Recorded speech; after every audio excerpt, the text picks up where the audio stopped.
Hey, family. So I don't want to neglect my parents who are already going through the IEP process or have made it to the other side and have a written plan in place for how their child should receive special education services in schools. And so here are 6 tips to making sure your child's IEP is implemented properly.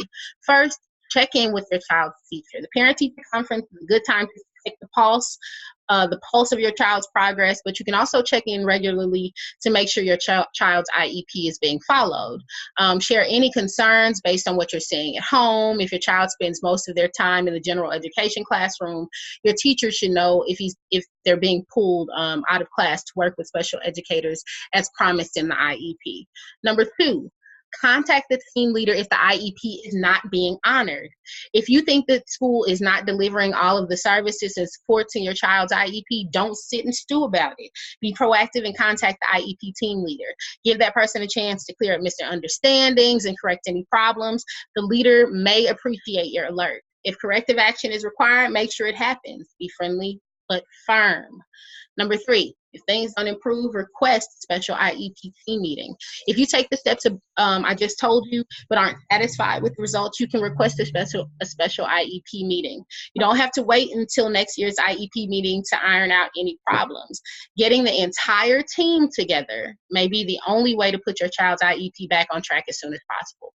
Number 4, know your child's special educators and their schedules. The IEP should state what special education services your child will receive and for how many hours per week.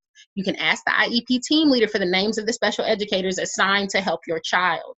Find out what services they'll provide and on which days. That way you can casually ask your child, did you spend time with Mrs. Smith today? Your child may tell you a little or a lot. Number 5, read the progress reports. If you need help interpreting them or getting through them or understanding what they're saying, hey, just hit me up. Anywho, your child's IEP includes measurable annual goals. It should also explain how their progress towards those goals will be measured and when this will be reported to you. Many schools send IEP progress reports to parents when report cards are issued. Find out when you can expect progress reports and mark the dates on your calendar. Carve out time to compare the IEP with how well your child is progressing. Finally, watch, listen, and read between the lines. Keep an eye on your child's homework and their classroom test scores. Is the teacher adjusting assignments as noted in the IEP? If so, is your child making progress? Ask your child if they're getting their accommodations, whether it's extra time on tests or assistive technologies that are being used in the classroom. Talk to your child in a way that suits their age and their personality. Listen carefully to what they say or don't say about school and learning. Write down your concerns, holler at your teachers. All right, hope this helps.